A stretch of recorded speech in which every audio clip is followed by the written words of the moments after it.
Printed book. तो मैं आपको बता दूं कि यार आज हम प्रिंटेड बुक से सब कुछ पढ़ते हैं, तो उससे पहले की लाइफ को इमेजिन करना बहुत ज़्यादा डिफ़िकल्ट है, क्योंकि आज सारी की सारी चीज़ें हमें प्रिंटेड मिल जाती है। स्कूल में, कॉलेजेस में, हर जगह हम प्रिंटेड मटेरियल को यूज़ करते हैं। तो उससे पहले की लाइफ कैसी थी हमारे लिए इमेजिन करना भी बहुत ज़्यादा डिफ़िकल्ट है।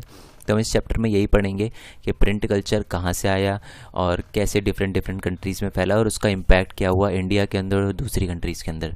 ठीक है, तो फर्स्ट टॉपिक स्टार्ट करते हैं, फर्स्ट प्रिंटेड बुक। तो माना जाता है जो फर्स्ट प्रिंटेड बुक आई थी वो चाइना में आई थी। सबसे पहले चाइना में इंट्रोड्यूस हुई थी फर्स्ट प्रिंटिंग बुक। और उससे पहले चाइना में क्या होता था, पहले हैंड प्रिंटिंग होती थी, हाथ से लिखा जाता था।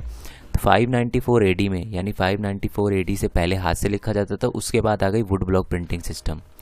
वुड ब्लॉक प्रिंटिंग सिस्टम क्या होता है, एक वुड लकड़ी ली जाती है, उसके ऊपर क्या वर्ड को तराशा जाता है, ओके, एंड उसके बाद उस पर इंक लगाई जाती है और पेपर लगाया जाता है और फिर पेपर को दबाया जाता है और पेपर पे छप जाता है। तो ये होता था वुड ब्लॉक प्रिंटिंग सिस्टम। अब प्रॉब्लम क्या थी यार, जो उस टाइम पेज होता था ना, वो बहुत थिन होता था और बहुत ही पोरस होता था, तो इसलिए उस पर दोनों तरफ छाप पाना बहुत ही इम्पॉसिबल होता था। तो उसके लिए अकॉर्डियन बुक आई। चाइनीज़ के ट्रेडिशन में अकॉर्डियन बुक आपको बताइए। अकॉर्डियन बुक मैं आपको दिखा देता हूँ कैसी होती है। ये अकॉर्डियन बुक होती है और आपको बताइए, ये देखो एक तरफ ही छपा हुआ, वो एक तरफ इसलिए छपा हुआ है क्योंकि ये उस टाइम के ट्रेडिशन से चलता आ रहा है, 594 एडी के उस टाइम से। क्योंकि प्रॉब्लम ये थी कि वुड ब्लॉक्स प्रिंटिंग में एक साइड ही छाप पाना ईजी रहता था, क्योंकि पेपर बहुत थिन होता था, वो फट सकता था। तो इसलिए अकॉर्डियन बुक को यूज़ करा गया।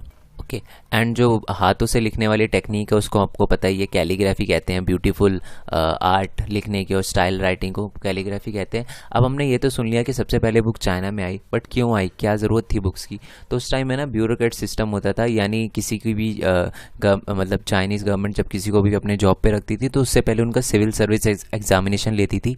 तो बुक इसलिए प्रिंट करी गई कि बच्चों की प्रिपरेशन हो सके एग्ज़ाम के लिए, और जैसे जैसे कैंडिडेट बढ़ते गए ना वैसे वैसे बुक भी बढ़ती गई, मतलब बुक को भी इंक्रीज़ कर दिया गया, बुक के नंबर भी बढ़ते गए।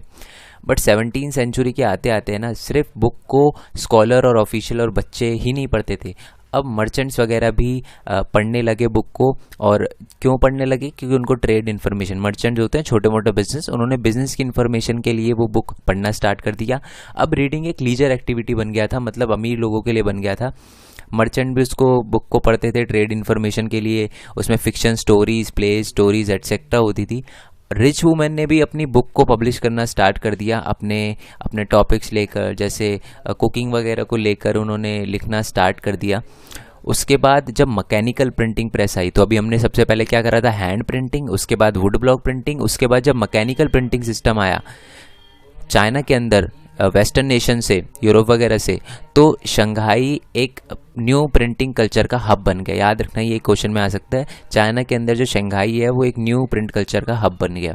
ओके, हमारा नेक्स्ट टॉपिक है प्रिंटिंग इन जापान। ये बहुत ईजी है। जो अब देखो चाइना में बहुत सारे लोग रहते थे, चाइना में कौन सा ट्रेडिशन फॉलो होता है, कौन सा रिलीजन है सबसे बड़ा, बुद्धिस्ट रिलीजन चाइना के अंदर सबसे ज़्यादा है। तो अब बुद्धिस्ट मिशनरी, अब जो बुद्धिस्ट लोग थे वो क्या करने लगे, ट्रैवल करने लगे ऑल अराउंड द वर्ल्ड। तो जब वो जापान के अंदर गए तो उन्होंने प्रिंट कल्चर वहाँ भी इंट्रोड्यूस किया। वो गए थे 768 एडी से 770 एडी के बीच में। पहली जो जापान में बुक प्रिंट हुई वो थी डायमंड सूत्रा, ठीक है।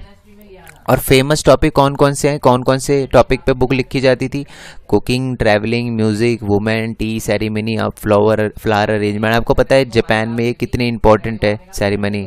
अब प्रिंट कम्स टू यूरोप, अब हमने पढ़ लिया कि जापान में कैसे आया था, अब पढ़ लेते हैं यूरोप में कैसे आया था। तो पहले ना चाइना और यूरोप के बीच में ना एक सिल्क रूट है, अभी भी है। सिल्क रूट से क्या होता था, जो स्पाइसेस वगैरह है वो इंपोर्ट होती थी, यानी जो मसाले वगैरह है वो आते जाते थे। उसी वे से 11वीं सेंचुरी के अंदर चाइनीज़ पेपर वो यूरोप के अंदर पहुंचा और वहाँ पर मैन्यूस्क्रिप्ट्स वगैरह, यूरोप में हाथों से लिखने की टेक्निक पहले वहाँ पर आई थी यूरोप के अंदर। चाइना के अंदर तो पहले से थी, पर जब पेपर भेजना स्टार्ट कर दिया, पेपर आने लग गया यूरोप के अंदर, तो उन्होंने क्या करा, मैन्यूस्क्रिप्ट, हाथ से लिखने वाली स्क्रिप्ट बनाना, यानी हाथ से लिखने वाली स्क्रिप्ट लिखना स्टार्ट कर दिया। और वो लिखने का काम कौन करता था? वो करते थे स्क्राइब्स लिखने की टेक्निक को, कॉपी करने की टेक्निक को बहुत अच्छा मानते थे। अब हमें पता चल गया कि जो हैंड रिटन है, मैन्यूस्क्रिप्ट वाला है, हैंड रिटन वाला सिस्टम चाइना से यूरोप के अंदर कैसे पहुंचा। अब देखते हैं वुड ब्लॉक वाला, क्योंकि वुड ब्लॉक भी था चाइना के अंदर। तो एक पर्सन का नाम था मार्को पोलो, बहुत ग्रेट एक्सप्लोरर थे, चीज़ें ढूंढते रहते थे, हर कंट्री से घूमते रहते थे, इटली से थे ये।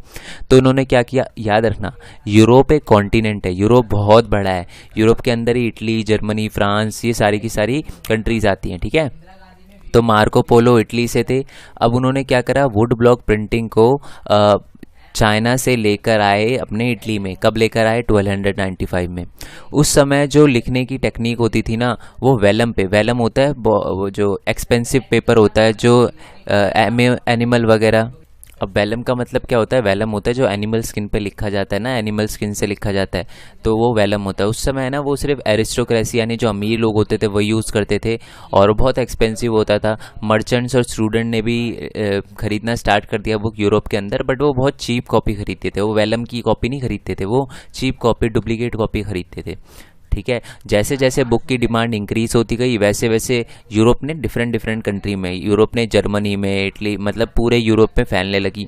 अब ऐसा नहीं है कि जो बुक सेलर होते थे, जो अमीर लोग होते थे वही बुक को यूज़ करते थे। अब जो बुक सेलर होते थे वो भी बेचने लगे दूसरे दूसरे लोगों को। और जो स्क्राइब्स होते थे वो अब सिर्फ अमीर लोगों के लिए काम नहीं करते थे, उन्होंने बुक सेलर के लिए भी काम करना स्टार्ट कर दिया। और एक बुक सेलर के पास मिनिमम या मैक्सिमम कह सकते हो आप 50 स्क्राइब्स काम करते थे, लिखने वाले जो होते थे वो काम करते थे, क्योंकि उस समय वुड ब्लॉक प्रिंटिंग आया था बट इतना मशहूर नहीं था, तो ज़्यादातर स्क्राइब्स ही होते थे। अमीर लोग स्क्राइब्स को ही प्रेफर करते थे, उनकी लिखी हुई बुक को ही प्रेफर करते थे। अब handwritten manuscripts could not set. अब प्रॉब्लम ये थी कि जो हैंड रिटन मैन्यूस्क्रिप्ट्स है ना, वो डिमांड को पूरी नहीं कर पाती थी। हैंड रिटन मैन्यूस्क्रिप्ट लिखने में कितना टाइम लगता था? पूरा का पूरा 10 दिन लगते थे एक स्क्राइब्स को लिखने में। तो प्रॉब्लम ये थी, और ऊपर से वो एक्सपेंसिव भी होती थी, लेबरस, इसका मतलब है कि ज़्यादा लेबर लगते थे उसमें, ज़्यादा स्क्राइब लगते थे। एक बुक को अगर एक दिन के अंदर लिखना है तो कम से कम 10-20 स्क्राइब लगते थे एक दिन के अंदर लिखने में, और वो टाइम कंज्यूमिंग भी था, बहुत टाइम लगता था बिजनेस बुक सेलर के लिए। तो उसी की डिमांड को पूरा करने के लिए वुड ब्लॉक प्रिंटिंग तो आ गया, बट वुड ब्लॉक प्रिंटिंग भी इतना ज़्यादा कॉपी नहीं कर पाया। With the growing demand of book, wood block printing become a more and more popular तो हो गई, but there is a clearly a great need of even quicker and cheaper reproduction of text, मतलब और ज़्यादा quicker और cheaper reproduction of text की ज़रूरत थी। तो उसी समय एक नई प्रिंटिंग टेक्नोलॉजी का इन्वेंशन हुआ। तो वो इन्वेंशन क्या था? वो था मैकेनिकल प्रेस। और वो मैकेनिकल प्रेस आपका थर्ड टॉपिक है, Gutenberg and the mechanical printing press. तो ये गुटेनबर्ग था, ये सबसे पहले जो printing press, mechanical printing press आई थी, वो कहाँ पर आई थी? स्ट्रासबर्ग जर्मनी में जॉन गुटेनबर्ग ने डेवलप करी थी पहली प्रिंटिंग प्रेस, 1430s में इन्वेंट करी थी उसने। ये कौन था? गुटेनबर्ग एक गोल्डस्मिथ का बेटा था, यानी गोल्डस्मिथ वगैरह का बेटा था। ऑलिव प्रेस से इसने, John and Gutenberg a German Goldsmith invented a mechanical printing press उसने करी थी। Use the idea of olive press. Olive press पता है ना आपको, ऑलिव ऑयल वगैरह का जो प्रेस होता है, उससे इसने क्या ली, उसने इंस्पिरेशन ली। और ये जो मोल्ड होते हैं ना, ऑलिव प्रेस में बहुत बड़े बड़े मोल्ड होते हैं, तो उसने लोहे के मोल्ड बनाए वर्ड से, मतलब वर्ड छापे उसने, और उससे प्रिंटिंग करना स्टार्ट किया। और उसने ये सिस्टम 40s-30s में इन्वेस्ट किया, और 1448 में इसको एकदम परफेक्ट कर लिया।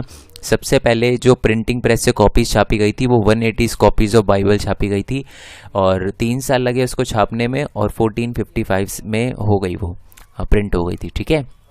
तो जॉन गुटेनबर्ग लाया था मैकेनिकल प्रिंटिंग प्रेस, ओके। अब न्यू बुक में पढ़ते हैं अब क्या था। अब जो न्यू बुक आई थी, जो प्रिंटिंग प्रेस से जो बुक आई थी ना, वो बहुत अच्छी थी। अच्छी का मेरा मतलब है कि उसमें अपीयरेंस और लेआउट बिल्कुल मैन्यूस्क्रिप्ट जैसा था, पेज भी, अब बॉर्डर वगैरह भी छोड़े गए थे, और डेकोरेशन वगैरह के लिए भी वो यूज़ हो सकते थे। तो जो प्रिंटिंग प्रेस थी, मैकेनिकल प्रिंटिंग प्रेस से जो बुक छपती थी वो भी बहुत ही बढ़िया छपती थी, बिल्कुल मैन्युस्क्रिप्ट जैसी छपती थी और कोई प्रॉब्लम नहीं आता था। अगर 100 साल के अंदर देखें, यानी प्रिंटिंग प्रेस आने के बाद 1450 से 1550 तक जो प्रिंटिंग प्रेस थी वो पूरी की पूरे यूरोप में फैलने लग गई, ज़्यादातर कंट्रीज़ में। जैसे जैसे प्रिंटिंग प्रेस का नंबर इंक्रीज़ होता गया वैसे वैसे बुक का प्रोडक्शन भी बढ़ता गया।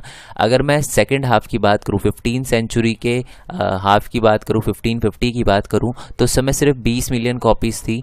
बट उसी के 16 सेंचुरी यानी ऑलमोस्ट 50 साल बाद ही 200 मिलियन कॉपीज़ बुक की मार्केट में आने लगी। इसी को हम ये जो शिफ्ट आया था हैंड प्रिंटिंग से मैकेनिकल प्रिंटिंग प्रेस का,